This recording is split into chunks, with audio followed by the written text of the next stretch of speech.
Assalamualaikum warahmatullahi wabarakatuh. Selamat pagi, salam sejahtera buat kita semua. Nama saya Riki Kurniawan, tadi sudah diperkenalkan. Supaya perkenalan kita mungkin lebih berkesan lagi, saya boleh ngasih soal pretest nggak ya?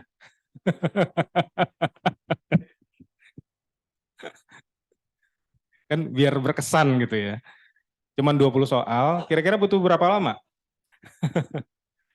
Satu soal mungkin sekitar 30 detik, berarti 10 menit cukup? 15 menit ya? Ya, saya kasih spare 5 menit. Oke, saya lihat di Google Form-nya ini responsnya sudah 23 orang. Jadi harusnya sudah semua ya. Ada yang belum? Ada yang belum ngerjain? Ada? Oh, oke. Silakan, silakan.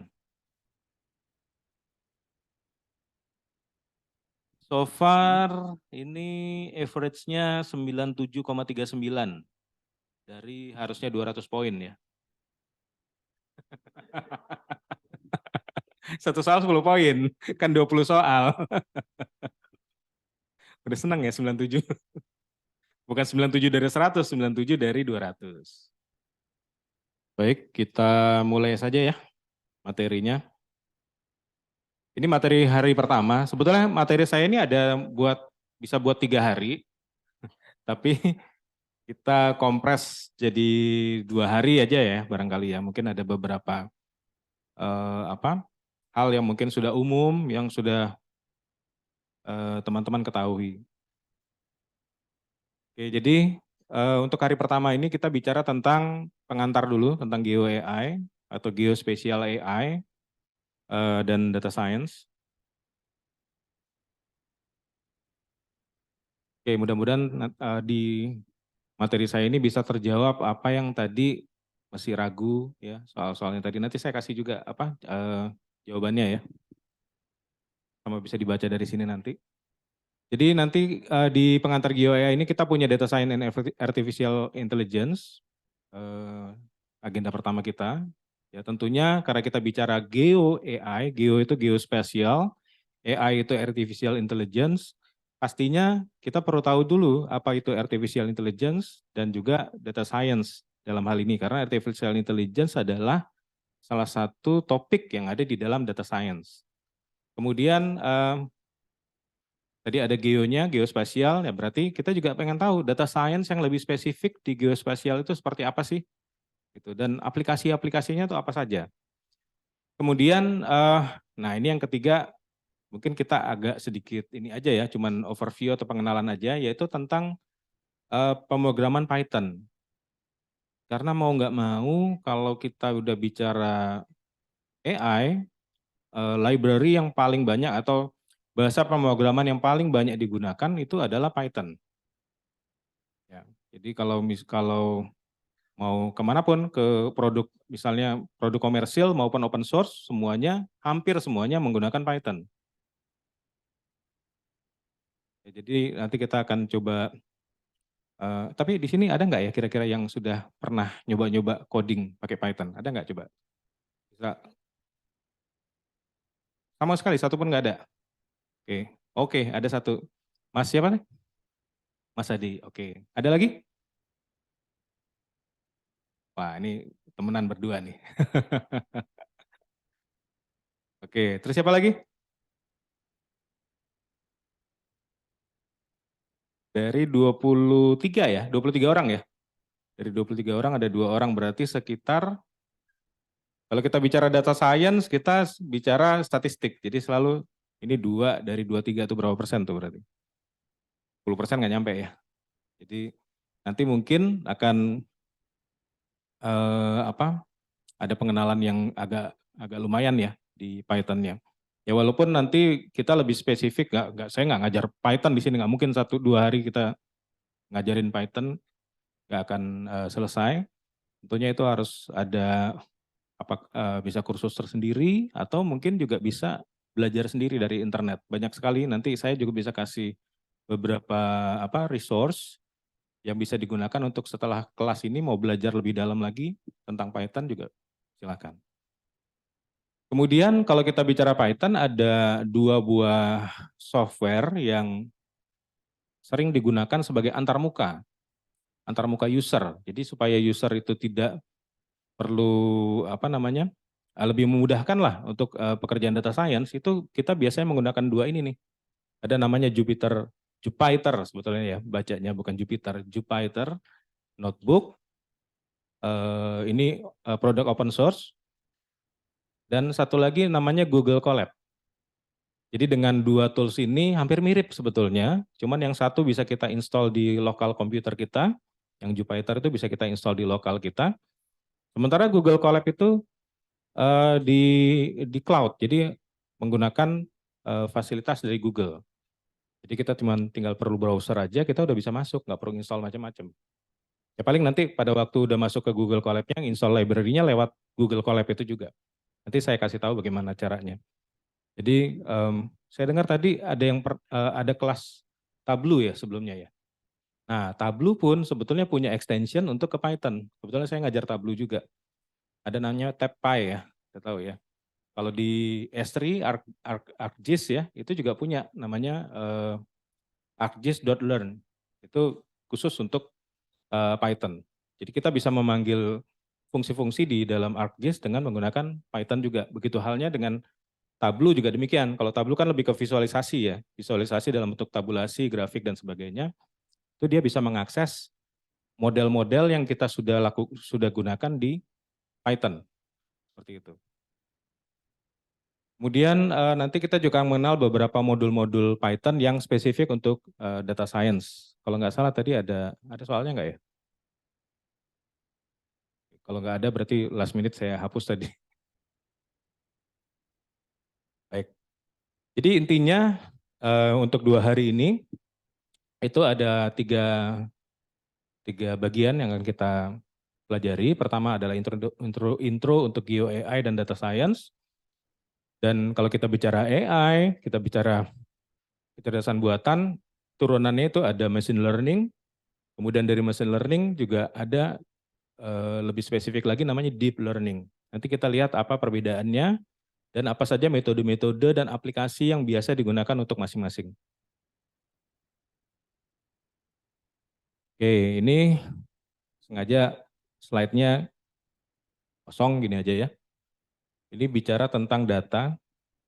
Mungkin ada yang bisa memberikan pencerahan ke kita semua, data itu apa? Silakan nggak apa-apa. Kalau kumpulan dari informasi. Oke, ada definisi lain? Ada tadi kumpulan informasi, mungkin ada lain yang punya pendapat berbeda. Kalau nggak ada yang ngomong berarti sama semua. Sama. Kumpulan informasi. Data itu adalah kumpulan informasi. Beneran nggak ada yang ini? Itu tuh yang orang-orang Python nih. Orang ular.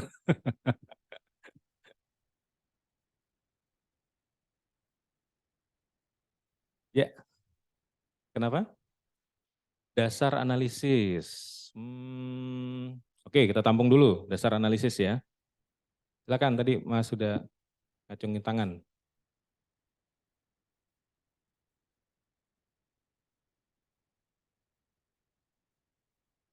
Sorry, bisa diulangin? Angka yang memiliki makna dan saling memiliki hubungan. Oke. Di sini nggak ada whiteboard ya. Oke. Kita bayangkan aja ada whiteboard ya. Oke. Tadi ada yang bilang data itu adalah kumpulan informasi. Oke, itu ada kata informasi di situ ya. Oke. Terus tadi ada analisa ya, analisa. Ini tadi agak panjang saya lupa tadi apa jawabannya. Angka, oke. Oke, menarik spesifik bicara angka tadi. Kita kumpulin aja ya semua jawabannya ya. Oke.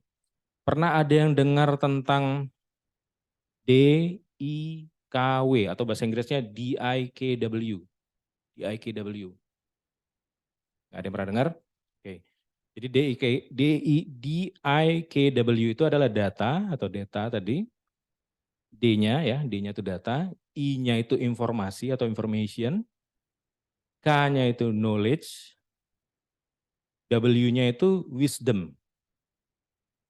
Jadi ini adalah sebuah konsep dasar untuk sistem informasi sebetulnya.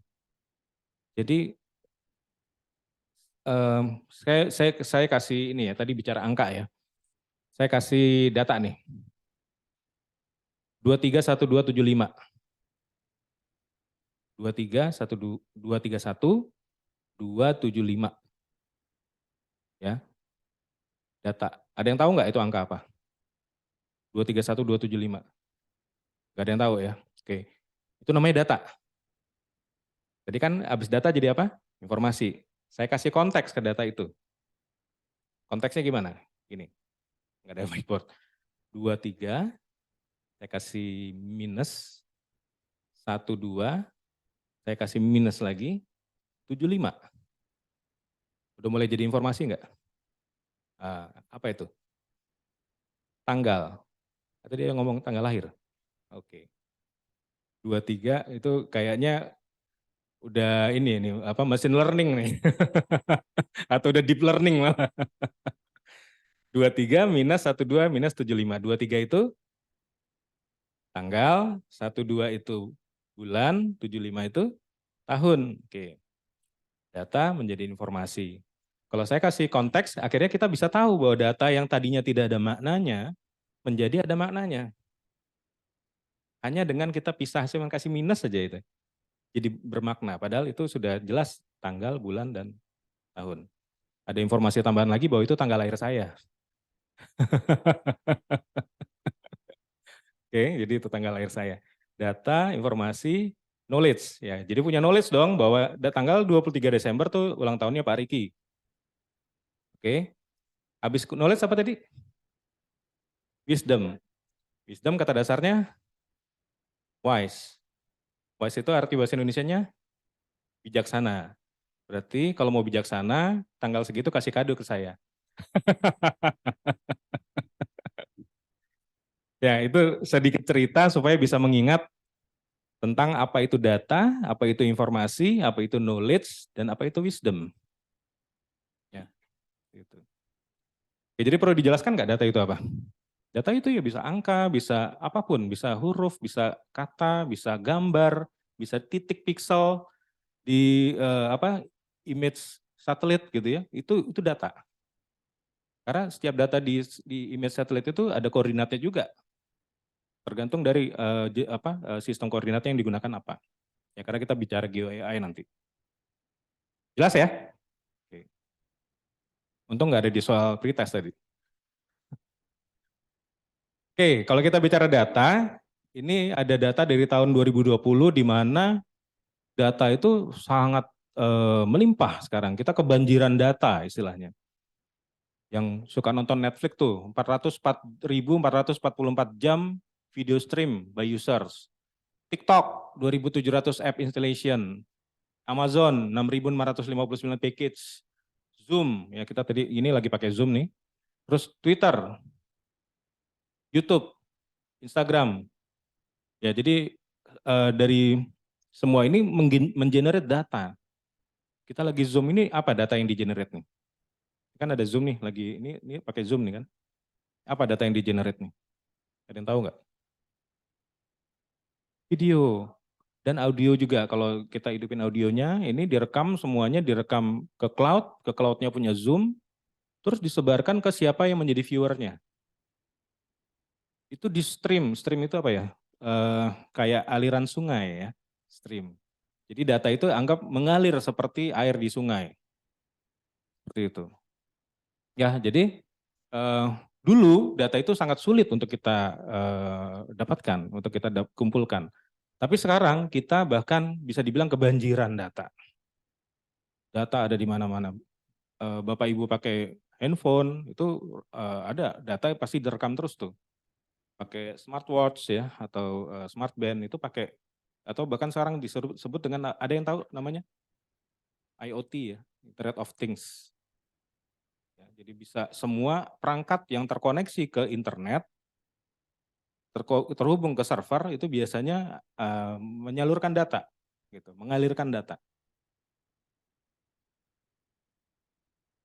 Ya, si Sherlock Holmes saja ini apa kebingungan dia, banyak banget datanya nih. Oke, nah kalau kita bicara data itu ada, nah ini ada di soal tadi ya, ada di soal. Jadi kita bicara tentang ada yang namanya structured data dan ada yang namanya unstructured data. Ya, jadi structured data tadi kalau saya lihat sih banyak yang jawab benar ya. Yang termasuk yang structure adalah tabel database. Ya, tabel database structure karena dia ada kolom-kolomnya jelas. Ini kolom nomor, kolom nama, kolom alamat misalnya dan seterusnya. Itu terstruktur. Kita sebagai manusia dan sebagai komputer apalagi itu sangat senang dengan data yang terstruktur. Lebih mudah untuk diproses. Nah, ini ada apa? Contoh-contohnya di sebelah kiri. Kemudian selain yang structure kita tentunya ada yang unstructured data. Ya. Apa saja itu yang unstructured? Semua yang tidak bisa kita buat dalam bentuk baris dan kolom dalam sebuah relational database. Relational database. Jadi pernah pakai database apa di sini? Ada nggak yang pakai database? Oracle? Kalau di tetangga sebelah saya kebetulan ngajar Oracle. Aplikasi Span, nah itu pakai Oracle. Apa tuh? Banyak aplikasi lain yang pasti pakai database di belakangnya. Ya mungkin nggak terlihat secara langsung oleh end user, tapi di belakang layar itu ada database. Di mana database itu berupa di dalamnya ada tabel-tabel, tabel yang saling berelasi. Ada relasi antara satu tabel dengan tabel yang lainnya. Contoh misalnya kita punya tabel master, tabel wilayah misalnya. Wilayah itu terdiri dari provinsi, kabupaten, kecamatan, dan seterusnya sampai RT RW.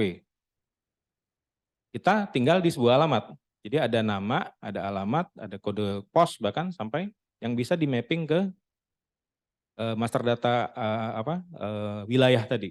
Kita sebut aja nama tabelnya wilayah sama nama tabelnya pegawai misalnya. Jadi kita bisa plotting tuh nanti si pegawai A itu ada tinggal di mana, bisa ditampilkan dalam bentuk peta. Karena dia memberikan informasi tentang kode posnya misalnya. Dari kode pos kita bisa plotting tuh di peta. Walaupun sebetulnya harusnya ada koordinat paling tidak latitude dan longitude yang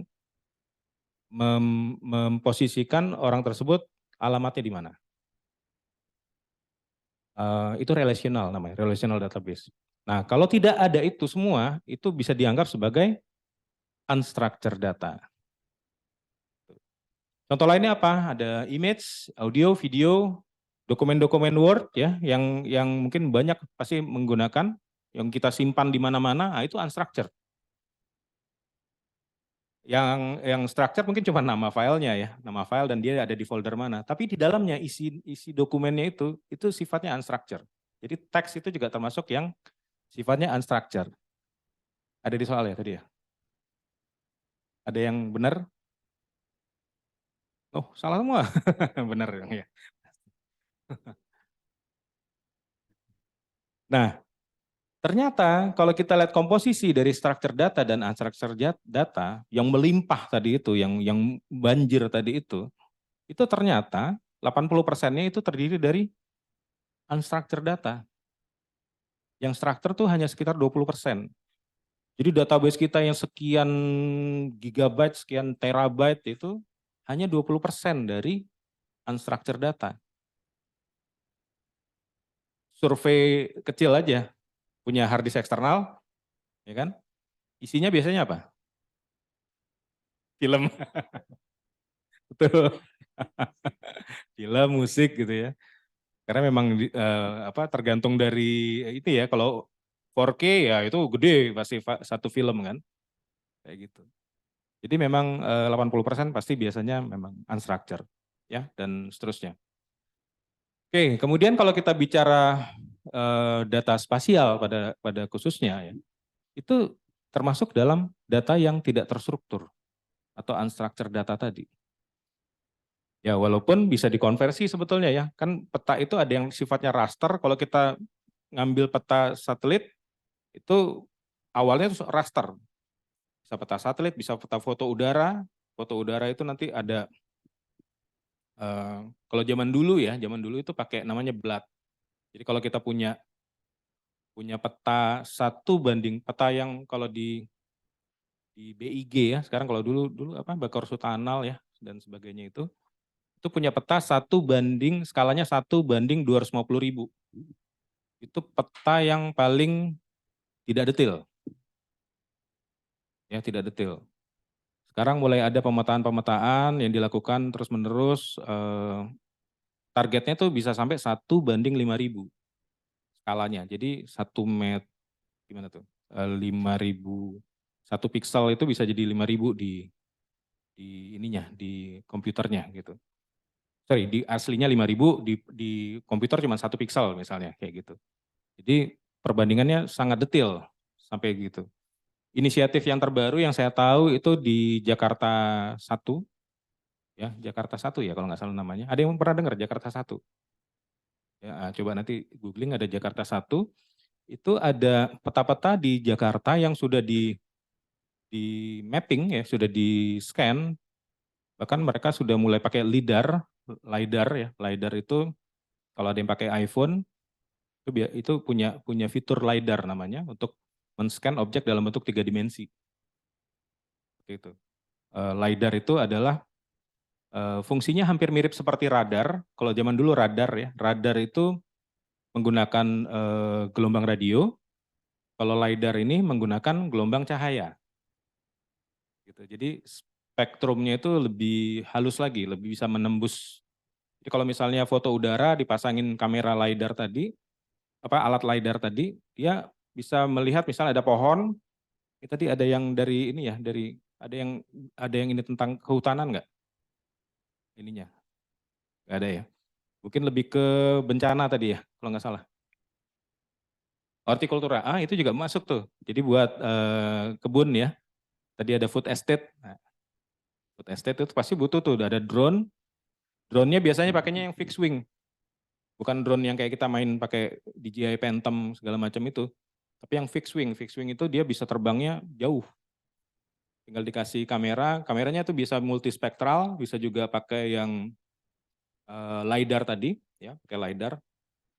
Itu dia bisa sampai misalnya ini ada pohon besar ya, ada pohon besar, terus di bawahnya ada semak-semak, itu semak-semaknya juga bisa kelihatan. Itu fungsi LiDAR. Ya, nanti bentuknya bisa berupa point cloud yang bisa memetakan seluruh tempat.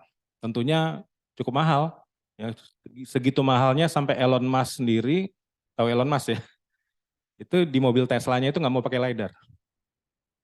Coba aja lihat di YouTube, dia tidak mau pakai LiDAR. Elon Musk itu sangat menentang penggunaan LiDAR. Padahal untuk self-driving vehicle ya, untuk supaya itu kan menggunakan kecerdasan buatan. Dia hanya menggunakan kamera. Kamera dan radar kalau nggak salah, karena radar lebih murah. Jadi itu yang agak berbeda. Kalau untuk yang self-driving vehicle lainnya, kebanyakan menggunakan LiDAR. Oke, jadi kumpulan data yang berupa data-data spesial tadi biasanya tidak terstruktur sifatnya. Ya, jadi kalau kita lihat yang terstruktur tadi ya seperti ini ya, teratur gitu ya.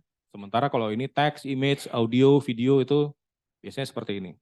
Mungkin ada yang tanya, kenapa kok teks tetap unstructured? Padahal yang di tabel-tabel itu teks juga isinya. Ada yang bertanya gitu nggak? Kalau nggak ada yang bertanya saya nggak jawab.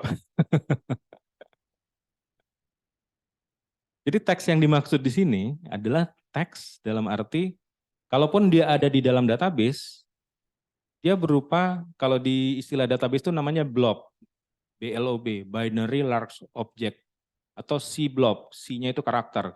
Jadi dia berupa huruf-huruf, angka-angka yang ada di dalam, bukan angka dalam arti angka yang bisa kita hitung ya, tapi berupa string. Di mana itu unstructured sebetulnya. Ya, itu nggak beda dengan tweet di Twitter, sama. nggak ada bedanya dengan kalau kita nulis di Facebook atau status WhatsApp misalnya, itu teks. Jadi sifatnya unstructured karena kita bisa nulis apa aja di situ. Kalau kita mau mengekstrak informasi, mungkin kalau ada keyword yang sifatnya, nah itu nanti ada satu cabang AI lagi namanya NLP, Natural Language Processing. Ya, jadi kalau pernah coba nggak di WhatsApp kalau kita pakai itu di keyboardnya itu kita ngomong dia ngetik, ya pernah ya. Nah itu AI, itu pakai deep learning. Dia bisa mengenali suara kita, padahal kita nggak pernah direkam suara kita kan, seperti itu. Itu deep learning. Jadi itu berupa teks yang unstructured. Jawab ya. Nah ini contohnya nih. Kalau kita punya ini cuplikan dari kalimat-kalimat yang ada di dalam sebuah buku, kalau kita tidak melakukan tagging atau labeling ya lebih tepatnya, misalnya itu tuh Peter Strzok, itu adalah person, di label sebagai person.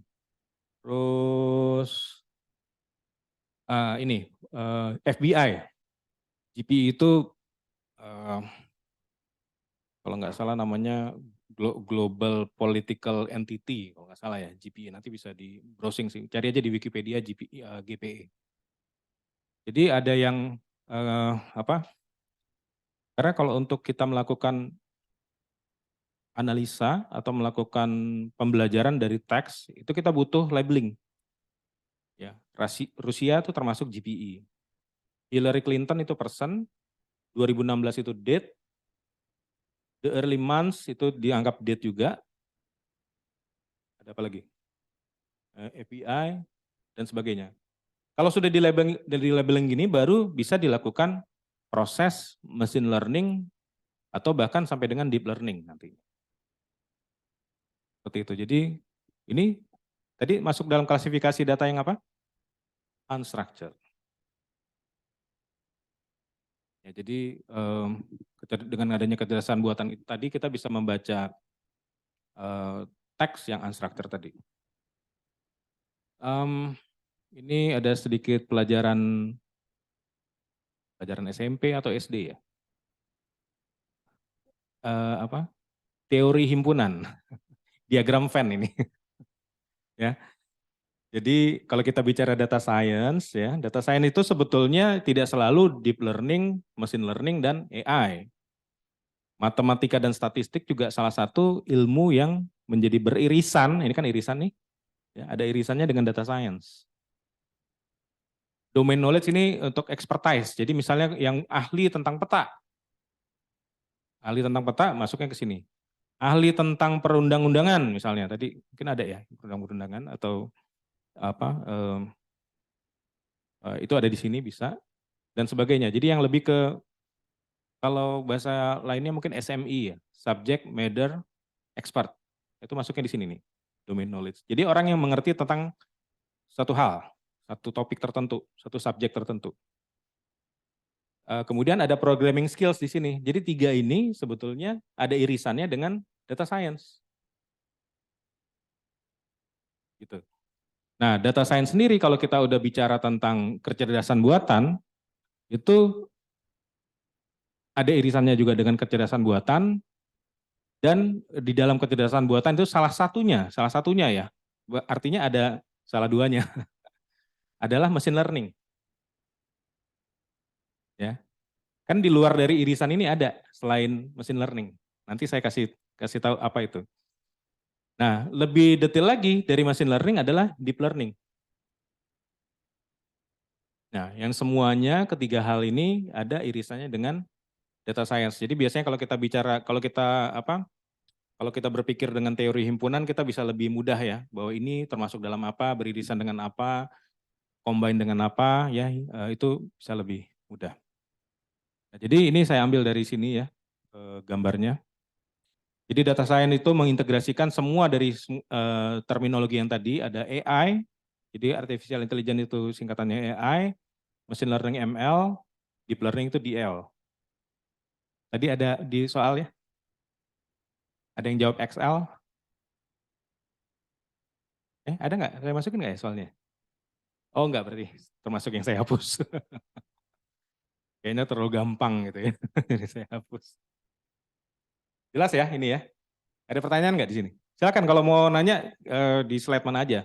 Jadi gini, rencana saya, strategi, karena tadi udah discuss sama teman-teman dari SDM juga, kita coba teori dulu nih, lebih banyak di teori, tentunya teori tentang data science yang sifatnya itu lebih spesifik ke geospasial. Setelah teorinya dapat semua, baru kita coba praktek. Jadi biar kita punya fondasi yang baik dulu sebelum kita masuk ke praktek. Karena kalau kita bicara praktek, sebetulnya banyak skrip, ya banyak skrip machine learning, ya deep learning dan sebagainya yang bisa kita download dengan cepat. Tinggal cari aja banyak tuh ininya, contoh-contohnya. Masuk ke websitenya Esri, ArcGIS, itu banyak sekali tuh contoh-contoh skripnya. Tapi apa yang dilakukan oleh skrip itu, bagaimana, apa latar belakangnya, kenapa kok dia menggunakan itu. Nah itu yang sulit. Gitu. Maksudnya perlu dipelajari lebih dalam lagi. Seperti itu. Ya, jadi strateginya gitu. Silakan kalau ada yang nanya. Jelas ya? Oh silakan. Mas siapa tadi? Maaf lupa Mas. Mas Singgi.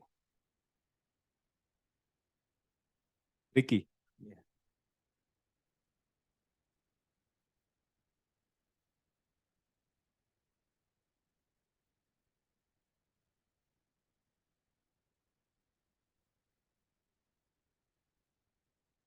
Ya, ada.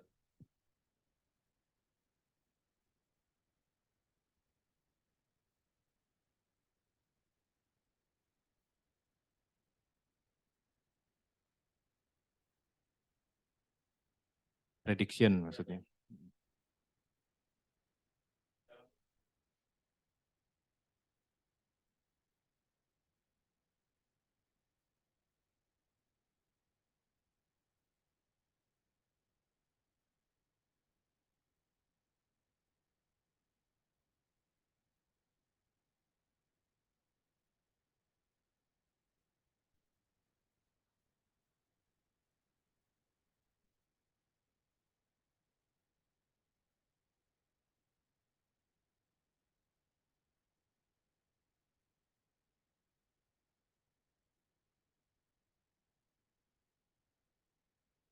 Oke, terima kasih Mas Singgi ya. Em, Sebetulnya apa yang jadi jawabannya itu nanti ada di slide-slide berikutnya. Tapi secara umum dulu ya saya jawab ya. Jadi AI itu tadi kalau bisa dibilang, tadi kan ini ada turunannya namanya machine learning. Kalau AI selain machine learning itu sebetulnya ada. Yang dari zaman dulu tuh sudah dilakukan ya. Yaitu menggunakan logic pemrograman. Tapi tadi pertanyaannya lebih ke seberapa valid sumber data yang digunakan. Ada.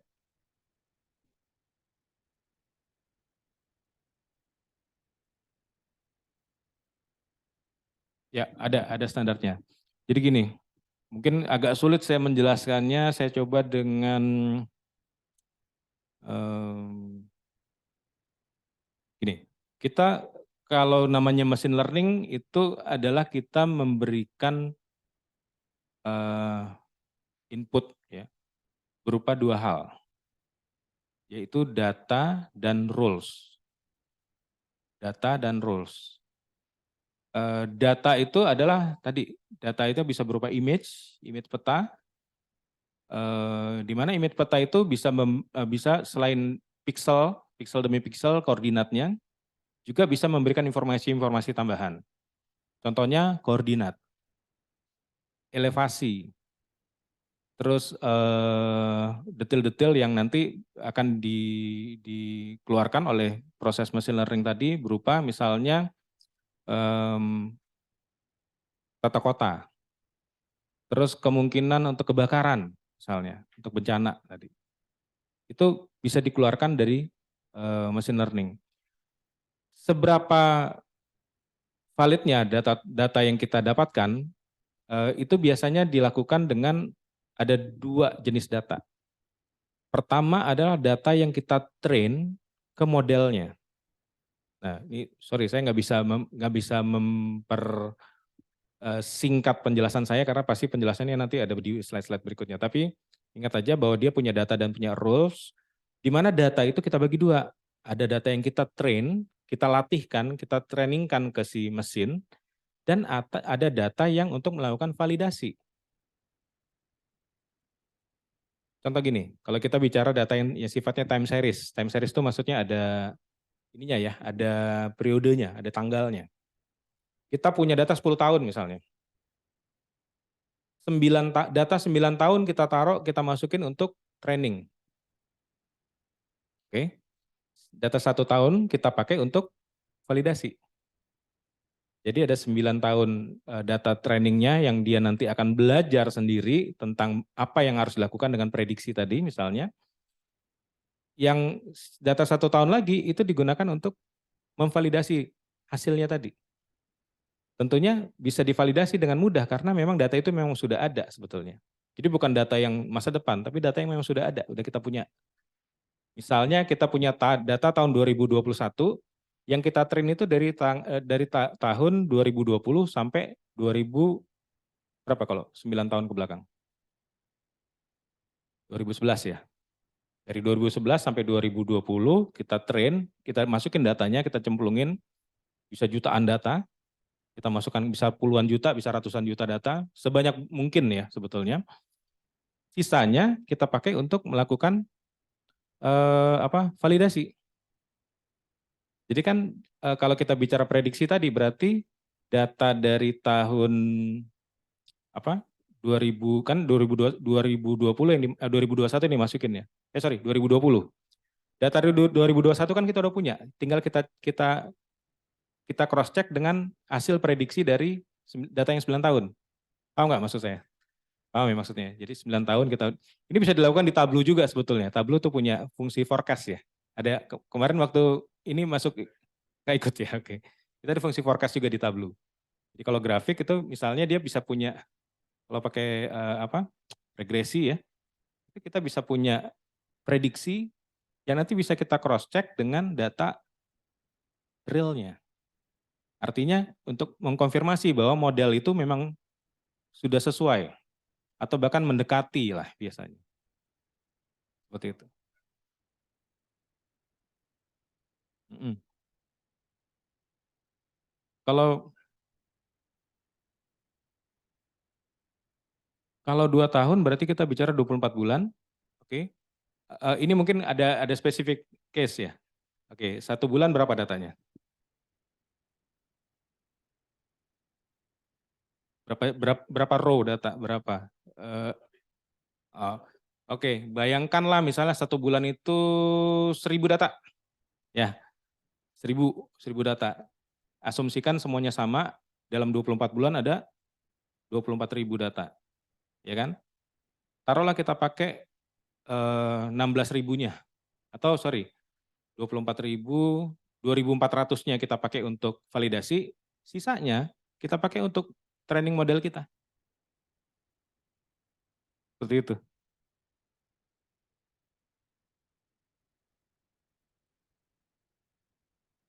Harus ada.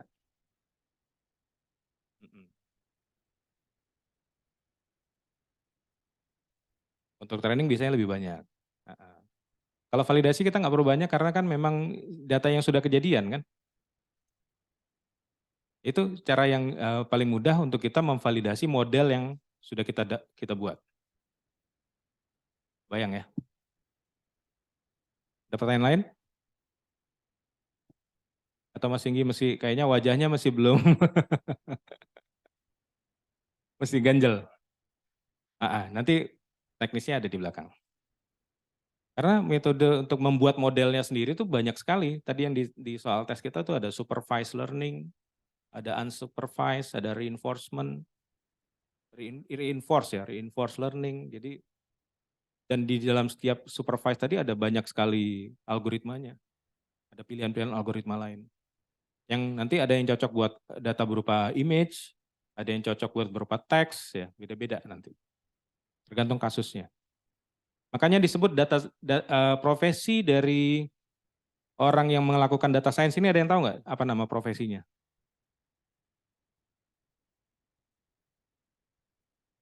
Data scientist. Artinya ada scientist di situ. Scientist itu biasanya ngapain?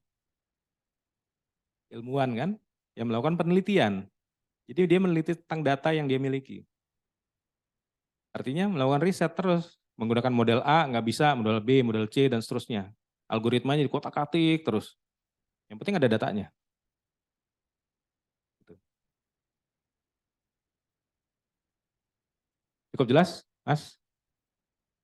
Paling nggak 80% ya. 20% lagi nanti dapat dari yang berikutnya. Kalau tidak ada pertanyaan lain, saya ini. Oh iya, silakan Bu.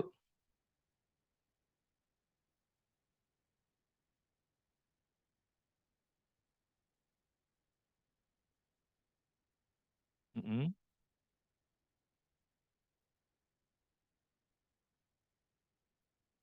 Mm. Ya,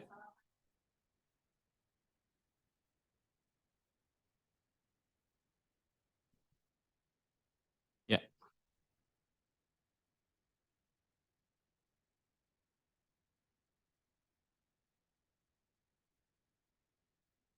Mm.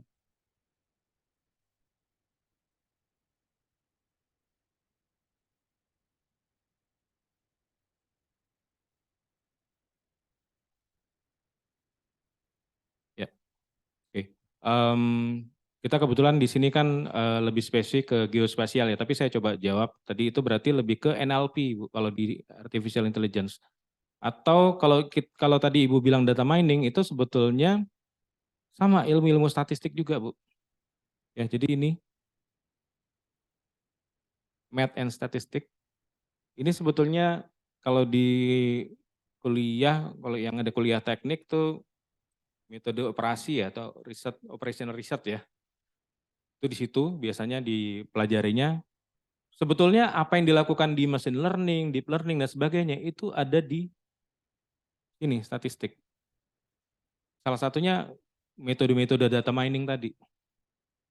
Ya, data mining, data warehouse ya dan sebagainya itu spesifik di menggunakan ilmu-ilmu ini statistik. Lebih tepatnya yang data mining ya, itu menggunakan statistik. Walaupun data mining menggunakan jumlah data yang lebih besar lagi. Ya mungkin saya bisa jawab sekilas seperti itu. Kalau masalah kepercayaannya tergantung metode, Bu. Tergantung metode. Makanya kenapa si machine learning dan deep learning ini sangat digandrungi belakangan ini, karena dia bisa memberikan result yang lebih akurat. Seperti itu. Em, Tetap menggunakan prinsip-prinsip dasar regresi ya, clustering, classification, dan seterusnya, di mana itu semua sebetulnya udah ada dari zaman dulu di statistik. Tapi kita sekarang udah punya apa? Udah punya hardware yang lebih kuat. Kalau dulu kita cuma memanfaatkan CPU, prosesor komputer, sekarang kita sudah bisa memanfaatkan GPU, di mana GPU itu grafik yang biasanya dulu sih dipakai untuk main game ya. Kalau untuk yang suka main game itu menggunakan GPU, VGA card gitu ya istilahnya. Kenapa digunakan? Karena dia mempunyai jumlah core yang lebih banyak, sehingga dia bisa bekerja secara paralel lebih cepat. Nah, bahkan sekarang ada lagi yang lebih baru, penelitian dari Google ada namanya TPU. Jadi ada CPU, ada GPU, ada TPU. TPU itu T-nya itu tensor, tensor processing unit. Dimana itu memang dikhususkan lagi untuk kegiatan AI ini. Belum ada yang jual si TPU tadi karena baru dimiliki oleh Google. Jadi kalau kita pakai Google Search, Google Translate ya dan sebagainya, itu ada kemungkinan kita menggunakan si TPU tadi itu. Secara kita tidak secara langsung ya, di belakang layar dia kerjanya. Gitu. Nah tadi kalau lihat ada apa Google Collapse tadi ya, Google Collapse tadi itu bisa kita memanfaatkan TPU-nya si Google, menggunakan resource komputasi dari si Google. Gitu. Em, Gimana jawabannya? Cukup? Oke. Nanti takutnya terlalu melebar. Ada lagi? Kita lanjut ya. Oke, terima kasih. Saya senang kalau ada yang nanya. Jadi kita bisa lebih interaktif ya. Oke, jadi bisa dibilang data itu adalah is the new oil. Kalau dulu zaman dulu kan yang paling banyak menghasilkan uang adalah minyak gitu ya, minyak bumi. Sekarang data itu lebih banyak lagi. Bapak Ibu menggunakan Gojek, Tokopedia dan sebagainya itu semua ada data yang dikumpulkan dan itu bisa dimonetize oleh mereka. Kemudian AI sendiri adalah the new engine. Jadi bisa dibilang kedua kombinasi ini menjadi sesuatu yang sangat luar biasa nanti. Banyak startup-startup company yang unicorn bahkan sampai decacorn ya, itu berdasarkan prinsip-prinsip ini. Ya, adanya data dan engine-nya berupa kecerdasan buatan.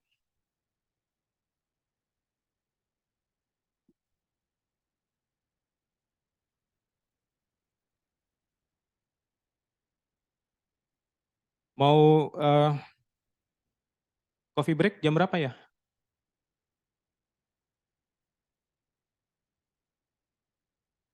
Jam 11. Oke, berarti saya ini sedikit lagi ya. Oke, ini ada sedikit pertanyaan biar kita ada interaksinya juga. Tadi saya udah nyebutin beberapa ya, jadi mungkin jawabannya nggak boleh sama ya, biar biar beda lagi. Coba pikirkan ada aplikasi-aplikasi AI dan data science lainnya, nggak harus geo ya, bisa juga yang lain. Tapi kalau bisa yang geospasial, tolong sebutkan. Siapa yang bisa? Kenapa?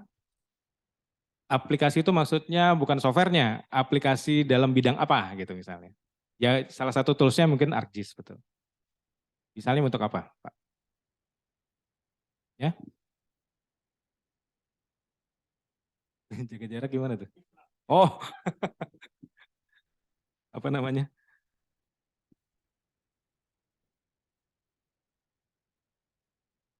Oh, oke. Kaitannya dengan COVID ya.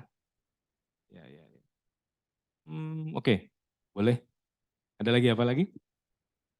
Self driving cars. Tadi udah saya sebutin, tapi nggak apa-apa. Oke, yang lain lagi? Hmm. Oh, oke, betul. Good. Itu salah satu nilai jual dari Geo AI ini ya.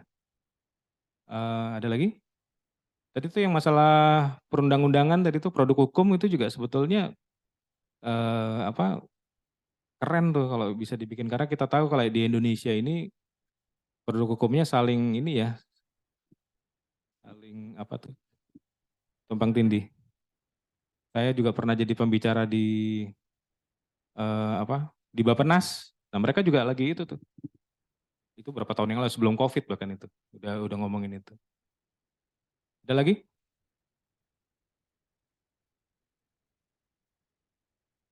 Masuk, termasuk. Bahkan bisa dibilang itu adalah penggunaan machine learning yang paling awal dan yang paling populer yang sering tiap hari kita lihat. Betul. Ada lagi?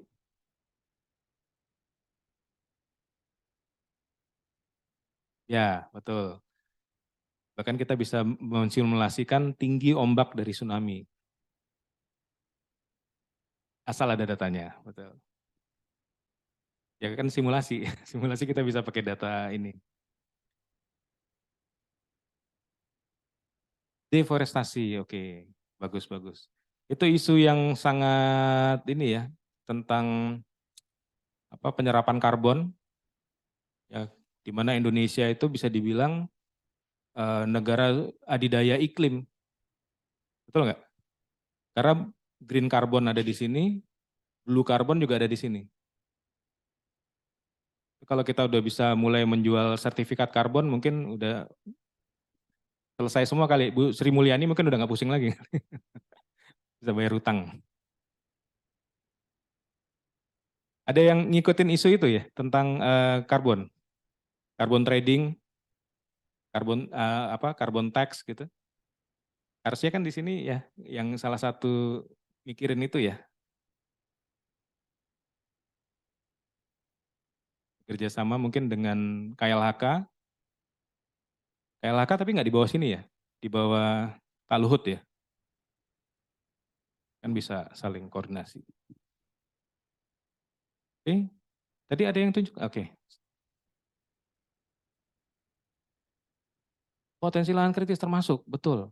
Bahkan kalau kita bisa punya data yang historis ya, dari sebelum kritis sampai ke kritis, kita bisa mungkin mencegah jangan sampai lahan itu menjadi kritis. Sebaliknya, aksi-aksi mitigasi yang dilakukan untuk misalnya penanaman pohon, ya, mangrove dan sebagainya itu bisa datanya juga bisa kelihatan kan. Oh berarti aksi mitigasi kita tuh sukses di tempat itu. Itu bagus. Salah satunya, betul. Mungkin yang agak sulit itu karbon biru tadi ya yang saya sebutkan. Jadi yang ada di laut. Karena sebetulnya penyerapan karbon dioksida itu paling besar di laut sebetulnya. Kalau di tanah kan kita bisa hitung dari pohon kan, dari jumlah pohon. Bahkan ada rumusnya tuh, rumus dari lingkar. Saya sempat belajar karena lagi bikin itu juga, lagi mau ada proyek itu juga.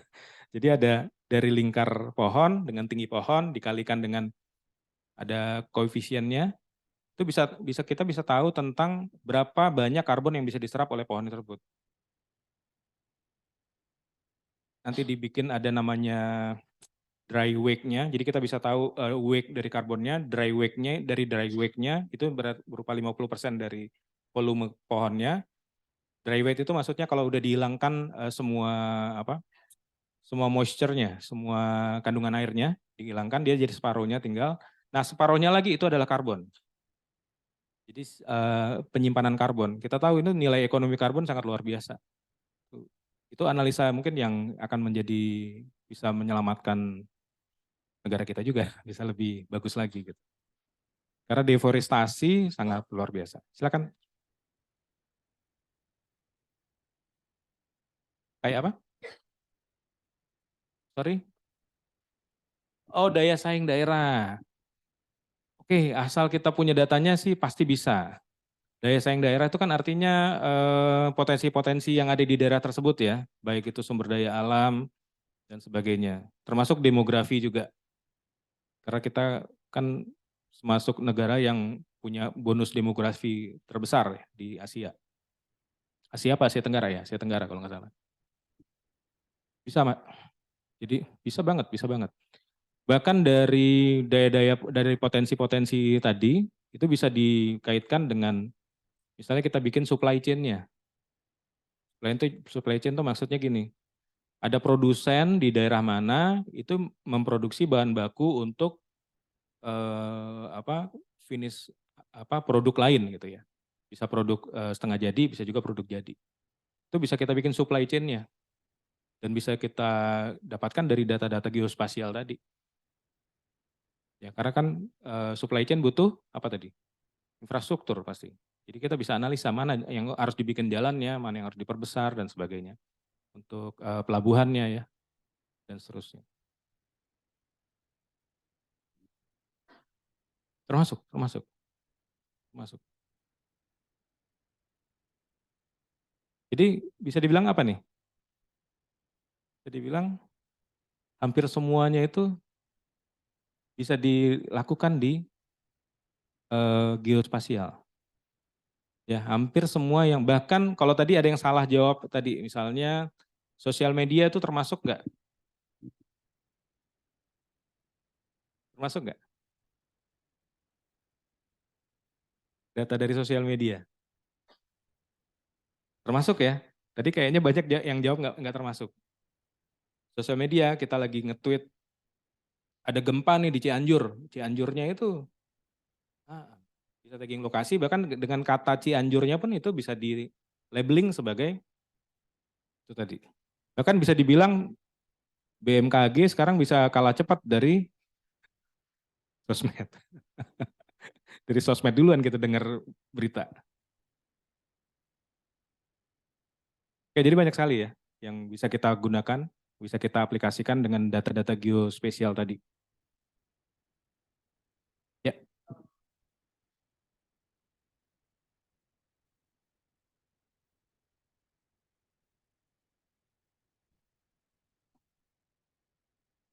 Nggak semua, nggak semua.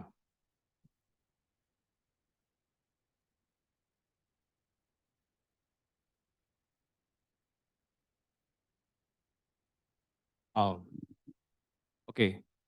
Gampang sebetulnya. Kalau dia sudah menggunakan prinsip-prinsip tadi, si machine learning dan deep learning tadi, itu hampir bisa dipastikan dia menggunakan adalah data science.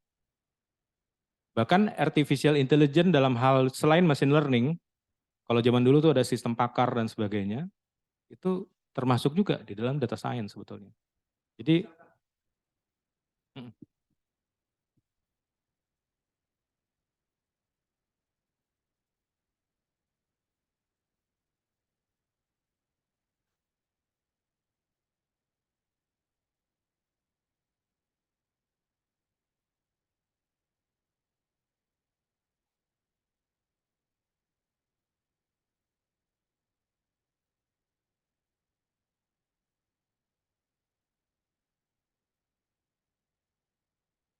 mm,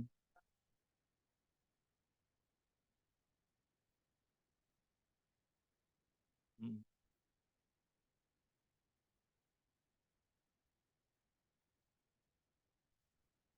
Oke, mungkin yang saya bisa jawab adalah ikutin 2 hari kelas ini. Dari 2 hari kelas ini, insya Allah dengan melihat produk-produk yang tadi, sudah bisa mulai melihat deh. Sudah kelihatan ini, oh dia pakai deep learning, oh dia pakai machine learning dengan supervised learning. Dia pakai yang unsupervised, dia pakai yang reinforcement. Kayak gitu, ngobrol aja sama yang jualan, itu kan biasanya sales ya, yang bilang begitu kan. Sama salesnya bilang, lo pakai algoritmanya apa? Nah itu aja, kata kuncinya algoritma. Pakai algoritma apa kecerdasan buatannya? Karena algoritma itu bisa digunakan juga dengan selain machine learning dan deep learning tadi. Bisa aja di hard code. Nanti saya ada contohnya bagaimana itu. Ya, jadi jawabannya ikutin ini. Jadi kayak ngiklan. Oke, nah ini kita agak nyentuh, agak teknis sedikit ya. Ada yang tahu nggak ya konsep big data? Nah, tadi kan saya nanya data ya, sekarang saya nanya tentang big data. Sebelum saya ditanya, saya nanya duluan. Ada yang tahu nggak big data? Ya. Mm.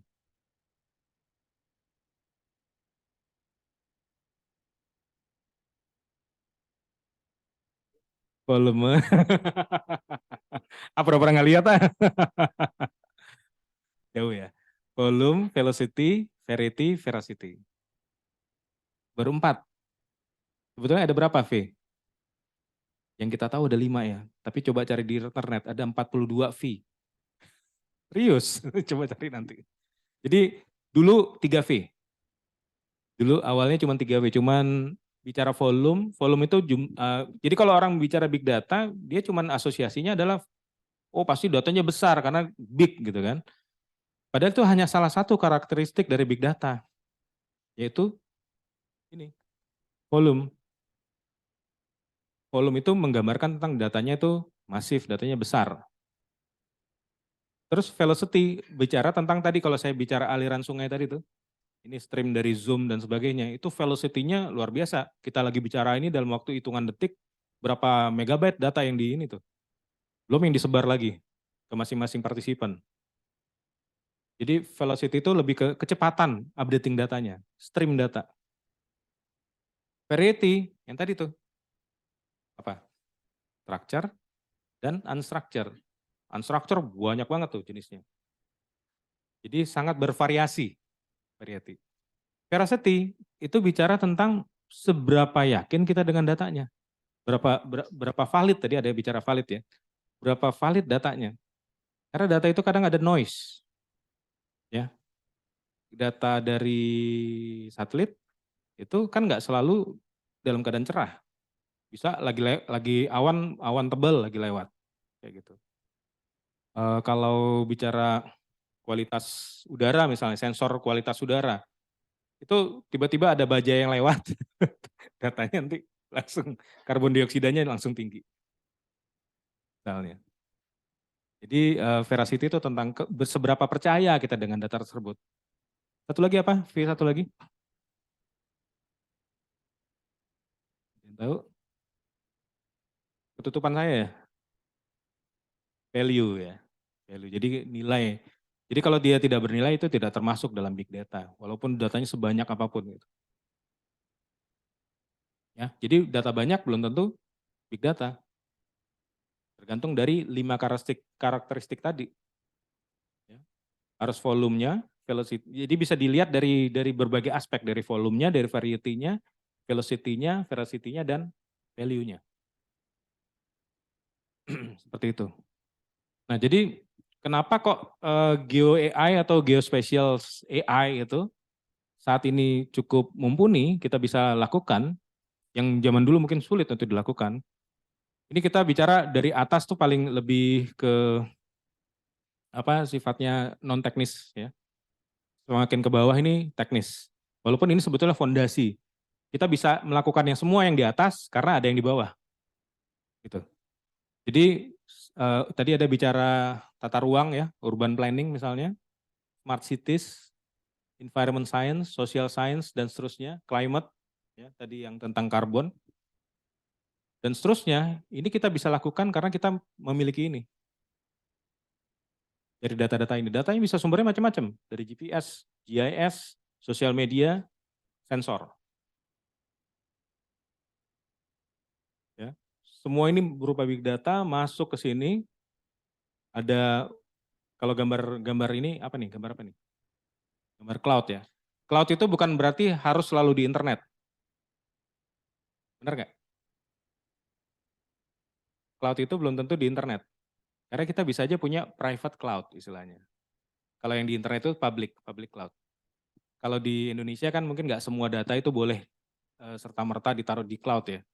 Ada data-data tertentu yang mesti di keep di data center masing-masing tempat on premise gitu. Tapi bisa dibikin jadi private cloud gitu. Ya, jadi ada ini tentang manage-nya, data aksesnya, analytic and mining, skenario fenomena simulation. Nah ini semuanya ini bisa didapatkan dari infrastruktur yang ada di dalam sini. Ya ini terminologi IT semua nih. Ya intinya di paling bawahnya adalah cloud infrastructure.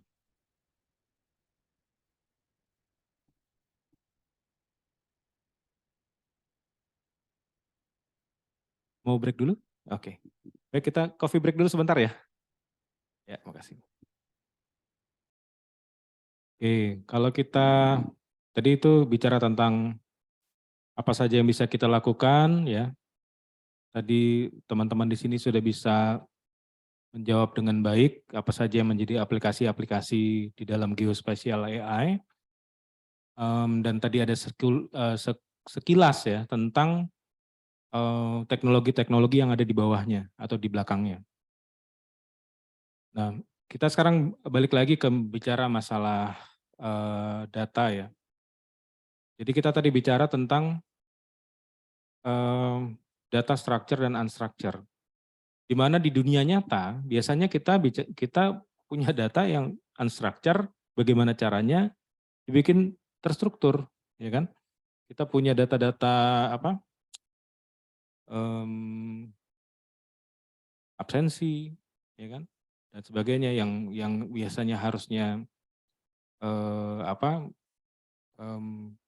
dibuat tulisan tangan kemudian dimasukin ke komputer. Gambar ya, image ya. Itu gimana caranya biar kita bisa melakukan analisa ya kita harus kalau zaman dulu peta itu di sini ada yang ini enggak backgroundnya peta. Dari mana, Mbak? Oh, oke, geografi peta banget. Kalau zaman dulu kalau bikin peta dari raster ke vektor itu gimana caranya? Kan kalau peta satelit atau peta foto udara itu kan berupa foto yang bitmap tuh, berupa pixel-pixel. Nah supaya dia bisa di scale, bisa dikasih ruas jalan, bisa dikasih analisa-analisa itu biasanya diapain? Digitasi ya. Jadi ada orang-orang pasukan lebih tepatnya yang dia melakukan digitasi itu. Dari gambar bitmap tadi ya kalau yang zaman dulu banget tuh pakai kertas ini ya, kertas kalkir di di trace satu-satu tuh kayak gitu. Terus dimasukin ke software seperti Mapinfo atau ArcGIS dan sebagainya. Kalau yang open source-nya ada namanya QGIS. Jadi bisa dibikin jadi vektor, kita bisa melakukan analisa jarak di situ nanti, bisa melakukan analisa-analisa berupa yang ada layer-layernya ya, misalnya layer batas provinsi, batas kecamatan dan seterusnya. Itu dilakukan digitalisasi, digitize seperti itu. Ya jadi apa yang diperkenalkan oleh Geo AI saat ini adalah mempermudah untuk proses digitasi tadi. Jadi dengan menggunakan AI kita bisa mendapatkan dari peta yang unstructured tadi, yang gambar-gambar tadi, bisa dengan algoritma tertentu ya. Tentunya algoritmanya harus pas ya supaya dia bisa mendeteksi mana yang ruas jalan, mana yang batas pulau misalnya, mana yang sungai, mana yang vegetasi atau pohon-pohon, mana yang elevasinya tinggi dan seterusnya. Itu akan dipermudah karena tidak perlu pasukan yang terlalu banyak lagi. Paling hanya untuk memverifikasi saja sifatnya. Dan nanti kalau udah belajar tentang deep learning itu kita bisa mempunyai sebuah algoritma, sebuah model yang bisa kita transfer ke model yang lain. Jadi misalnya kita udah melakukan analisa deep learning di Jakarta misalnya. Di kota Surabaya kita udah bisa menggunakan model yang sama tanpa harus men-training lagi datanya. Gitu.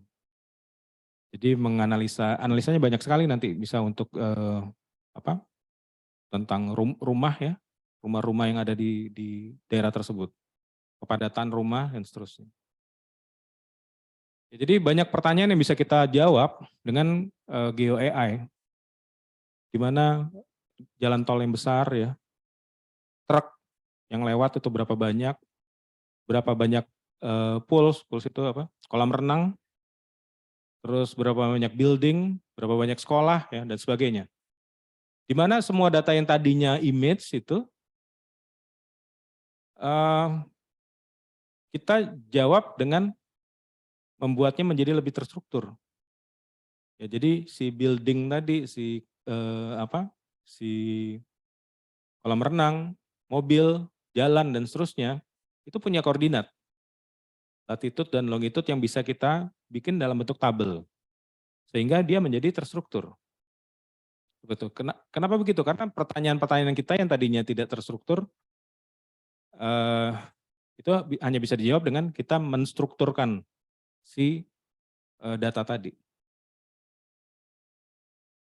Ini sudah data terstruktur ya? Gak ada yang nanya tadi. Karena data image itu biasanya ada tiga warna, yaitu R, G, dan B. Red, green, blue. Jadi kombinasi satu pixel itu ada red, green, blue-nya. Supaya bisa menampilkan beberapa warna lainnya.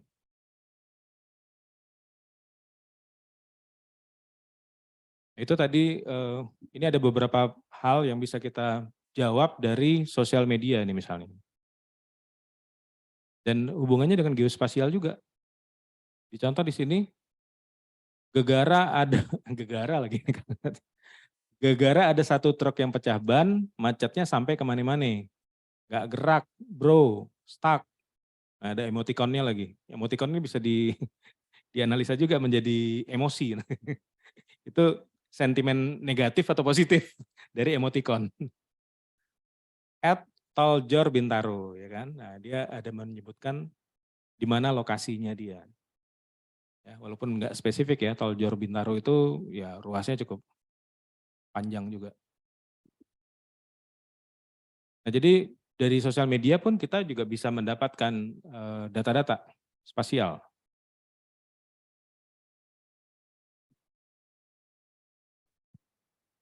Jadi bisa dibilang AI dan data science itu adalah new normal atau normal baru untuk bidang geospasial. Karena zaman dulu ya software-software GIS sekalipun itu hanya melakukan analisa spasial biasa, analisa jarak, analisa radius, ya, analisa short path, jarak terdekat, jalur terdekat ya. Kalau misalnya ada beberapa ruas jalan dikasih bobot, jarak terpendek belum tentu yang paling dekat.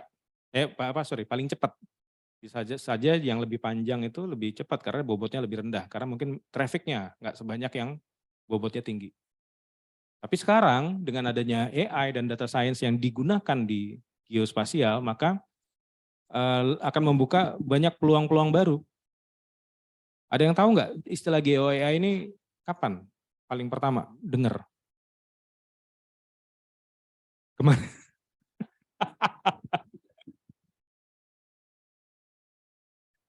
Untung bukan tadi pagi ya. Paling tidak nota dinasnya udah nyebutin GeoAI. Ya, yang paling lama deh siapa yang pernah ini? Seminggu yang lalu? Serius? Tahun lalu belum pernah dengar GeoAI. Oke. Jadi sebetulnya dari tahun 2020 pun sudah ada istilah ini. Jadi apa ya istilahnya buzzword ya. Buzzword itu seringkali diciptakan di dunia IT. Sebetulnya istilah-istilah yang sudah lama, tapi tidak ada istilahnya zaman dulu. Sekarang dibikin istilahnya lagi lebih baru. Dan lebih ilmunya udah lebih mature karena menggunakan mesin-mesin yang sudah lebih update dengan performa yang lebih tinggi. Softwarenya juga demikian, softwarenya berkembang dengan sangat pesat. Contohnya kayak ArcGIS. Nah, ArcGIS itu salah satu yang paling paling agresif ya soal GeoAI. Dia selalu semua produknya itu udah dilekatkan GeoAI semua. Kalau googling ya, googlingnya jangan di Yahoo ya, googlingnya di Google. Itu selalu kalau kita ketik GeoAI itu ketemunya ke situ, ke ArcGIS. Tapi kalau kita udah kembangkan geospasial artificial intelligence, nah itu udah lebih umum. Tapi kalau buzzword GeoAI itu biasanya dilekatkan ke produk itu, produk S3. Ada yang tahu ya? Ada pengguna S3 di sini? Kayaknya Bapak ini sering dideketin salesnya S3. Tadi pertanyaannya soal ke situ. Ada? Ada yang pernah pakai produknya S3? Ada ya pasti ya. Mungkin di zaman kuliah dulu ya. Ada dulu Arkinfo desktop ya. Kalau sekarang Arkinfo Pro yang terbaru. Nanti kita main-main ini juga sedikit ya, Arkinfo tapi menggunakan Python. Kita bisa akses data Arkinfo menggunakan Python.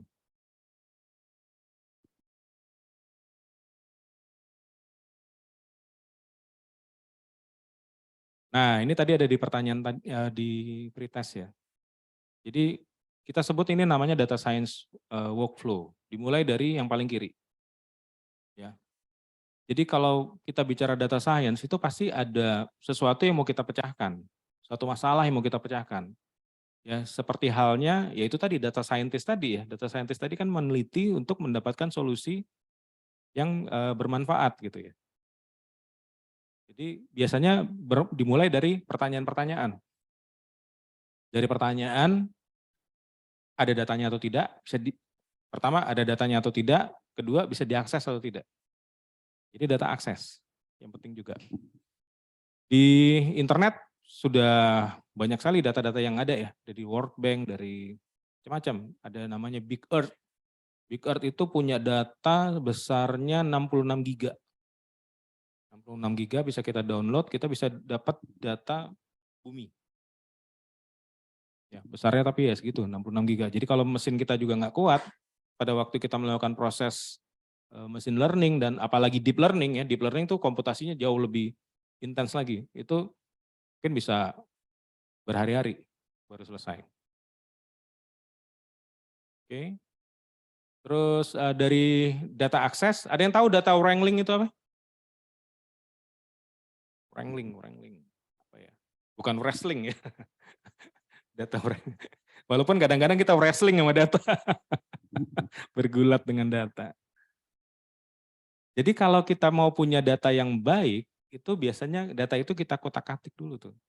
Contoh image untuk recognition image ya, image recognition, pengenalan image.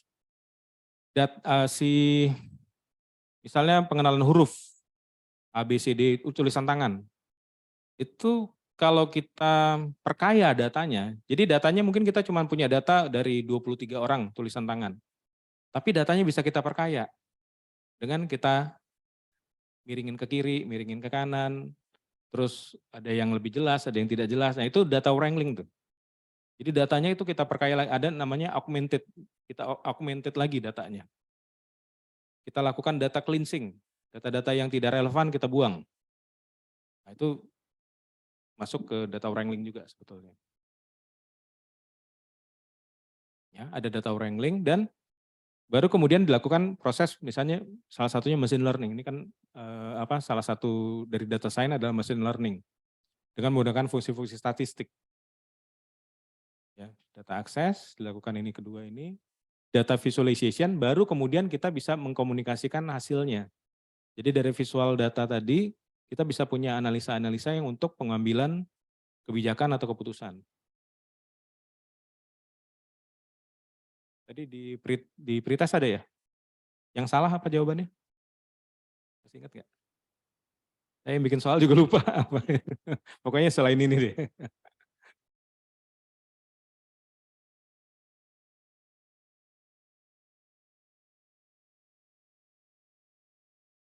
Oh ini baterainya mau habis.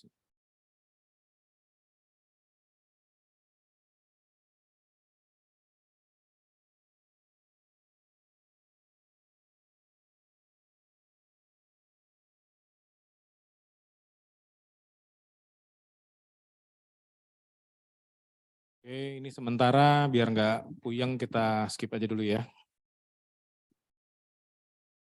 Oke, ini ada nama-nama lucu yang kadang-kadang kalau programmer itu biar nggak bosan dia kasih nama-nama lucu ya. Nama-nama yang agak-agak supaya bisa gampang diingat juga. Bahkan ada logonya gitu ya. Mungkin kalau beberapa puluh tahun yang lalu ada nama yang cukup lucu dan sangat relevan dengan di Indonesia. Ada yang tahu bahasa pemrograman namanya Java, betul. Java itu semena-mena tuh diambil namanya, padahal bukan kita yang bikin. Gambarnya kopi. Ternyata ada sejarahnya. Kopi itu dari Ethiopia dibawa Belanda ke Jawa. Makanya Java, nama kopi yang cukup populer. Nah jadi ini nanti kita akan pakai ini nih, Pandas. Ya. Pandas ini bukan panda yang putih hitam itu. Python Analytic, Data and Analysis, Pandas namanya. Kemudian ada Matplotlib, ini nanti buat bikin grafik. Terus ada kalau fungsi-fungsi yang sangat intensif ke matematika itu ada NumPy. Terus ini kita pakai apa ya? Ini kita pakai juga nih Skylearn. Kemudian ya kayaknya itu sih. Ini yang paling utama ini nih NumPy. Ini kenapa lingkarannya begini? Karena semakin ke sana semakin general, semakin high level. Semakin ke bawah semakin low level. Karena core-nya itu sebetulnya adalah si bahasa pemrograman Python tadi sendiri. Jadi Python itu adalah sebuah bahasa pemrograman open source sehingga banyak orang yang mengkontribusikan pekerjaannya dia, apa yang dia kerjakan ke komunitas. Sehingga muncullah ini semua nih. Nah akhirnya ada beberapa yang diambil oleh Facebook, ada yang diambil oleh Google, perusahaan-perusahaan besar, sehingga semakin populer dan semakin bagus. Itu sekilas saja ya. Nah, ya ini yang tadi ada TensorFlow dan sebagainya. Modul-modul di Python, nanti kita akan pakai ini nih, Jupyter. Ya, ada 209.000 modul yang tadi saya sebutkan ya. Jadi developernya itu banyak sekali, mereka bekerja, kalau yang open source itu sebetulnya tanpa dibayar ya. Ya kalau kita mau donasi ke dia sih boleh. Tapi biasanya mereka bekerja untuk membuktikan bahwa mereka tuh punya kemampuan teknis yang sangat baik, dan pada ujungnya nanti bisa diakuisisi oleh perusahaan-perusahaan besar. Nanti kita pakai itu Jupyter, Pandas, Matplotlib. Oke.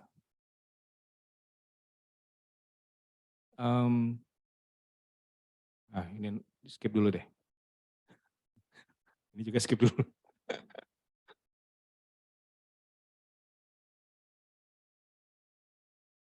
Oke, jangan terintimidasi dulu. Ini sebetulnya simple. Nah, ini namanya Google Colab. Jadi kalau misalnya tidak mau install macam-macam di PC-nya, di laptopnya, kita bisa langsung ke Google Colab tuh.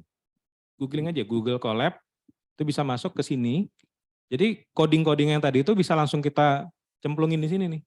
Kan tadi saya cerita, walaupun misalnya tidak ikut training ini, download script di internet tuh banyak banget.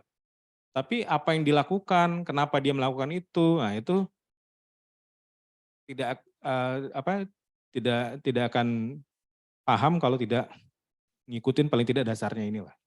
Jadi paling tidak tahu nanti setelah ini hubungannya kemana, ini supervised learning atau reinforcement dan sebagainya.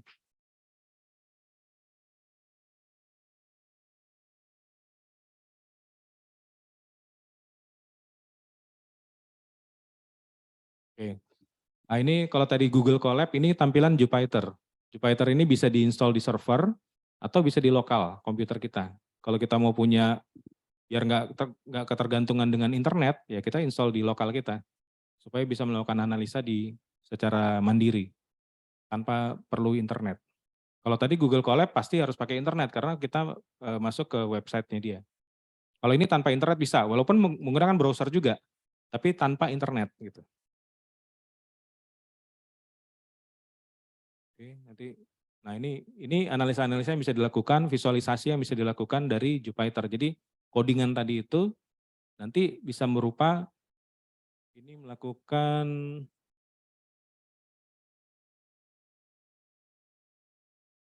dia menganalisa ini nih, apa area of interest mungkin kayak gitu. Ya, fungsi-fungsi matematika dia sangat lengkap. Nah, terus apa yang dilakukan di codingan itu bisa, nah ini kenapa kok banyak orang yang suka dengan Python? Karena sangat simpel. Simpel itu ya kalau nggak belajar pasti pusing ya. Tapi kalau kalau sudah mendalami ini jauh lebih mudah deh, percaya saya deh. Saya sudah belajar C, C++, udah belajar Java, udah belajar macam-macam, Python paling gampang.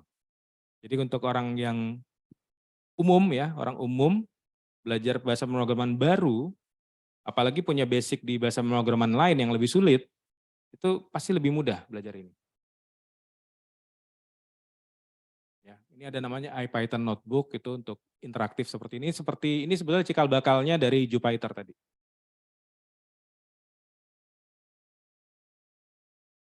Nah, jadi Google itu saking dia punya teknologinya, dia punya teknologi ya pasti punya ini ya, punya waktu. Waktu, ini waktu ya. Time is money. Jadi dia punya kemampuan, punya semua resource yang bisa digunakan untuk melakukan penelitian-penelitian dalam data science. Sehingga dia dengan berbaik hati memberikan kita, udah ada yang buka belum Google Colab? Kalau ada yang buka, itu nanti kalau bikin ini baru, bikin new notebook misalnya. Ya, jadi kita bekerja, itu konsepnya sama, terminologinya di Jupyter juga notebook, di Google Colab juga notebook. Jadi kita bisa mau pakai Jupyter bisa, pakai Google Colab bisa. Tentunya kalau dengan Jupyter kita bisa lebih leluasa lagi sebetulnya. Oke. Kalau lihat itu di sebelah kanan atas tuh ada dia ngasih RAM-nya berapa, memorinya berapa, storage-nya berapa. Jadi dengan kemampuan atau resource Google yang segitu besar, dibagi-bagi nih ke semua orang yang itu semua bisa akses tuh. Jadi segitu gedenya resource yang dimiliki oleh Google. Ya kalau nggak salah masing-masing tuh bisa dapat sampai puluhan giga untuk si storage-nya dan si apa RAM-nya itu juga cukup lumayan. Oke, ini akhir dari slide saya untuk yang pengenalan data science. Sebetulnya ada praktek setelah ini, tapi kita skip aja ya. Skip aja untuk di hari terakhir, supaya punya pemahaman yang lebih dalam lagi. Kalau kita praktek sekarang, takutnya keburu puyeng duluan nanti. Dengan di belakang aja. Ada pertanyaan untuk yang materi ini? Ini baru pengantar. Habis ini nanti ada tentang machine learning. Terakhir ada tentang deep learning. Silakan. Ya.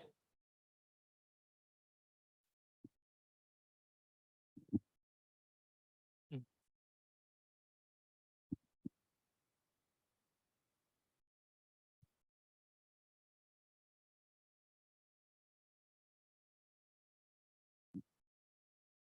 Ya. Jadi kalau zaman dulu ya, kita itu biasa menggunakan tools yang interaktif tadi itu. Bahkan command line sifatnya. Command line itu text based, betul-betul teks semua, tidak ada output yang bisa langsung grafis gitu.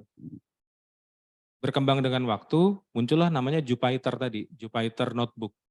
Jupyter Notebook itu memberikan antarmuka ke user, sehingga dia bisa bereksperimen. Jadi satu baris kita masukin, kita kita run baris demi baris, karena Python ini sifatnya interpreter.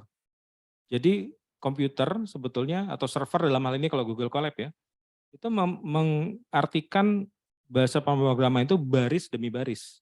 Jadi baris pertama dulu tuh. Misalnya baris pertama itu import library-nya dulu, library tadi misalnya. TensorFlow atau apapun lah, PyTorch ya, Pandas, nah itu diimport dulu tuh library-nya, sehingga bisa dipanggil di statement-statement di bawahnya, di baris-baris berikutnya. Dan itu dipanggil baris demi baris lagi. Nah kelebihannya, kalau kita baru belajar, kalau jadi bahasa pemrograman itu ada yang interpreter, ada yang compile. Kalau compile, kita baru tahu setelah di-compile ada error. Tapi kalau interpreter, baru kita jalanin satu baris, udah langsung kelihatan ada error. Jadi nggak terlanjur banyak kita udah puyeng di belakangnya. Tapi kita solve satu demi satu. Kayak gitu. Kalau udah terbiasa, ya ini kalau penggunaannya ya lebih ke untuk data science tadi sebetulnya. Hampir semua data scientist pasti pakai salah satu dari tools ini. Entah itu Jupyter atau Google Colab. Jadi yang saya sebut scientist tadi, data scientist tadi, ya toolsnya adalah yang langsung bisa berinteraksi dengan manusia, ya itu tadi, si Jupyter dan Google Colab. Kelebihan Google Colab adalah kita tidak perlu install apa-apa di laptop kita, hanya perlu browser dan koneksi internet. Kayak gitu. Colab-nya COLAB ya Pak, kalau error. Google Colab. Ya, jadi sebetulnya Google itu mendukung untuk research di dalam hal ilmu data atau data science ini. Gitu Pak, jadi udah pasti pakainya itu, antara dua itu. Ya silakan.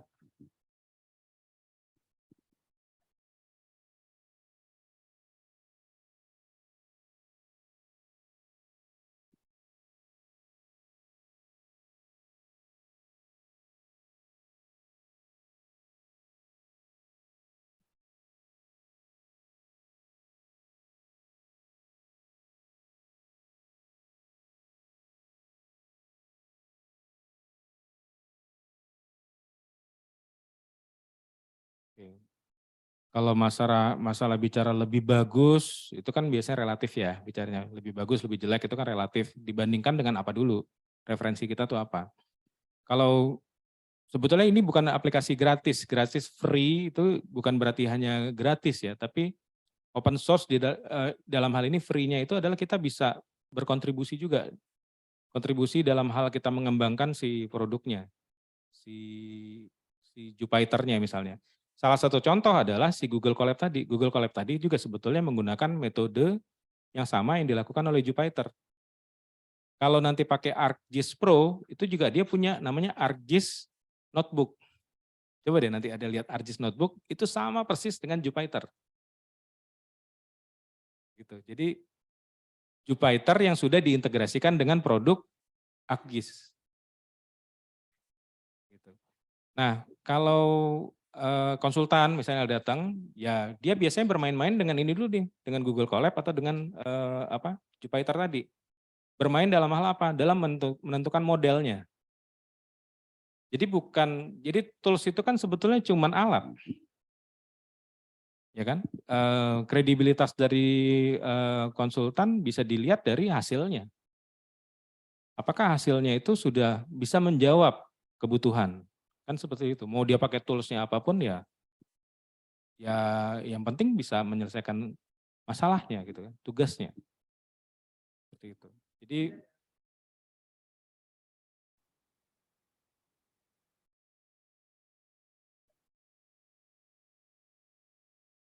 secara umum ya, secara umum ya. Kalau secara umum biasanya open source itu lebih secure, lebih stabil. Kenapa? Karena server-server yang ada di seluruh dunia kebanyakan itu menggunakan server open source. Jarang sekali yang pakai misalnya Windows misalnya gitu ya. Saya menghindari sebetulnya menyebut merek, tapi memang sangat jarang. Kebanyakan bukan menggunakan itu hanya karena free, tapi karena memang seberapa banyak sih programmernya sebuah perusahaan sebesar apapun ya, sebesar Google sekalipun atau sebesar Microsoft, dibandingkan dengan komunitas open source yang melototin tuh source code baris demi baris. Oh ini ada kelemahannya seperti ini, saya kasih apa improvementnya seperti apa. Terus nanti direview sama teman-temannya. Oh ini bagus nih idenya dia, kita masukin ke produk berikutnya. Seperti itu.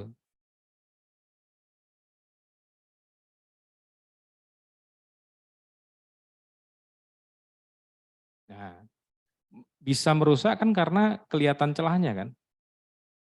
Kalau kelihatan celahnya kan ada yang menutup. Jadi sebelum sebelum kejadian itu sudah ada yang menutup duluan karena kita tahu source code-nya isinya seperti apa.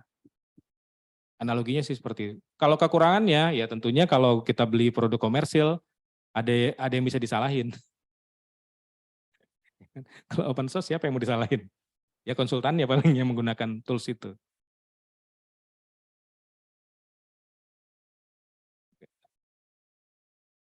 Nggak ada warrantinya lah lebih tepatnya ya benar. Ya lebih itu sih sebetulnya yang kenapa orang mesti menggunakan aplikasi komersil. Karena ada apa-apa ada yang bisa disalahin. Konsultannya juga nanti nyalahin itu softwarenya nanti. Oke, ada lagi? Ya, silakan Mas. Ya.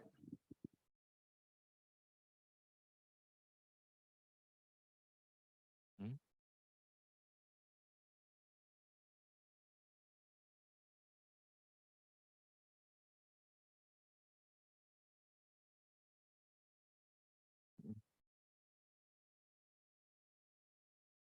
hmm, hmm, mesin. Hmm,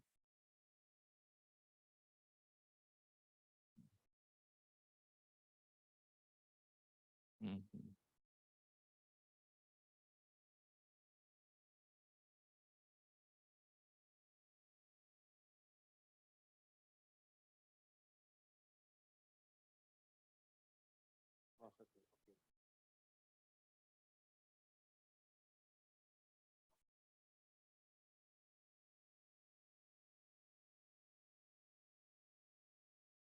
Garbage in, garbage out.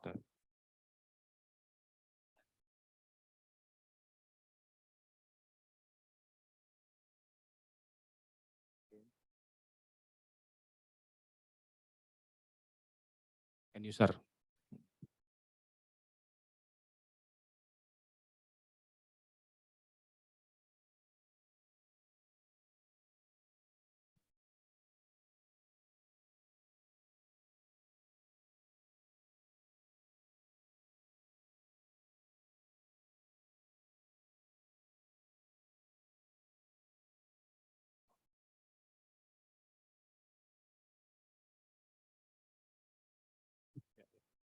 3 pertanyaan, tapi setelah pertanyaan kedua saya kelupa pertanyaan pertamanya. Apa tadi pertanyaan pertamanya? Oh, oke, baik, saya jawab itu dulu ya, satu. Jadi kalau nanti ngelihat slide saya di machine learning dan deep learning, itu dia bukan hanya untuk prediksi. Prediksi itu lebih spesifiknya adalah untuk regresi, regression. Selain regression nanti ada classification. Kita bisa melakukan klasifikasi. Jadi dengan menggunakan data yang ada, jadi sebetulnya intinya gini, machine learning itu bekerja bukan dengan sesuatu yang bukan sulap, bukan sulap gitu, bukan sulap, bukan sihir. Kalau black box itu kan kesannya kayak Deddy Corbuzier lagi main sulap apa, tahu-tahu dia hilang dari situ gitu, atau muncul di penonton misalnya. Enggak gitu. Jadi itu bisa dipelajari dan tidak harus. Jadi coding itu hanya implementasinya sebetulnya. Tapi algoritmanya, model apa yang mau kita gunakan, itu sebetulnya bisa dipelajari karena semuanya model matematika dan statistik sebetulnya. Balik lagi ke situ. Jadi sebagai end user tentunya kalau end user itu punya background matematika dan statistik yang kuat, itu sebetulnya udah ngerti apa yang dilakukan oleh si mesin tadi. Karena algoritmanya atau model yang digunakan menggunakan algoritma tadi, model yang dibuat menggunakan algoritma tadi, itu sebetulnya ilmu matematika. Ilmu matematika semua. Itu bisa menjawab 1 dan 2 ya berarti ya. Yang ketiga tentang data yang tidak boleh di-upload ya. Ya tentunya kita harus mencari solusi yang on premise kalau seperti itu. On premise itu maksudnya diinstal di server lokal kita. Gitu ya, tentunya kerjasama dengan kalau di sini apa ya, Pusintek apa Pusdatin ya kalau IT-nya. Karena tadi kan bicara ada infrastruktur di bawahnya tuh, itu yang maintain kan orang IT. Betulnya. Nah, pengguna yang di atas tadi sebetulnya kan itu tinggal hire konsultan. Saya punya masalah seperti ini, tata ruang misalnya, masalah tata ruang atau masalah bencana. Tolong buatkan modelnya untuk supaya bisa dilakukan analisa dari situ. Seperti itu. Nah, masalah datanya, kalau datanya itu sangat confidential ya pasti harus ada NDA segala macam kan. Dan diletakkan di server sendiri. Yang saya sebut private cloud tadi sebetulnya adalah kayak misalnya virtual machine ya. Kita bisa order virtual machine ke IT misalnya. IT-nya apa sih? Pusintek apa Pusdatin atau apa gitu. Biasanya ada terminologi khusus buat IT. Kenapa? DSI, Data dan Sistem Informasi. Oke. Tadi saya sangat ini dengan ini bisnis proses tadi ya, ngomongnya bisnis proses. Jadi itu kalau kita menganalogikan solusi AI ini dengan aplikasi bisnis biasa. Gitu. Jadi sebetulnya bukan bisnis proses istilahnya di sini, tapi algoritmanya. Nah, algoritma itu bisa dijelaskan, walaupun kadang ada konsultan yang ngumpetin tuh algoritmanya. Maksud saya dijelaskan itu dalam bentuk diagram, Mas. Jadi bukan hanya codingan. Nanti di materi yang berikutnya itu ada algoritmanya. Jadi kapan kita menggunakan classification, kapan kita menggunakan regression, tahapan demi tahapannya. Gitu. Karena untuk menjawab sebuah masalah itu nggak harus hanya menggunakan satu algoritma tertentu. Bisa kombinasi dari algoritma. Justru itulah yang istilahnya bukan dipatenkan tapi dijadikan sesuatu yang menjadi hakinya dia. Kekayaan intelektualnya itu di situ. Algoritmanya. Jadi ada orang yang punya algoritma yang sangat akurat mendekat di atas 80% untuk bursa saham misalnya. Dengan algoritma yang sama diaplikasikan di foreign exchange atau bursa komoditi. Algoritmanya itu sama tetap, modelnya sama, model yang diciptakannya itu sama. Gitu. Jadi ya memang itu ya bahkan algoritmanya sendiri pun kadang dirahasiakan gitu. Jadi kalau ketemu konsultan yang kita memang hire untuk memberikan solusi ke kita, ya tolong dijabarkan dong, nggak perlu jabarkan codingnya. jabarkan tentang algoritma machine learning atau deep learning yang digunakan. Jadi misalnya bagaimana dia bisa mengetahui bahwa satu blok peta, jadi gini, biasanya peta yang besar itu dipotong-potong menjadi chips, jadi potongan-potongan, jadi kayak puzzle gitu ya. Itu dianalisa chip demi chips menggunakan algoritma tertentu, gitu, baik machine learning maupun si deep learning tadi. Deep learning jauh lebih keren lagi karena itu dia betul-betul meniru saraf otak manusia, jaringan saraf buatan istilahnya, artificial neural network. Dan ini sudah ada dari puluhan tahun yang lalu sebetulnya. Cuman kemampuan hardware kita saat itu tidak secanggih yang saat ini. Itu kenapa sekarang semua bisa melakukan ini, udah lebih populer.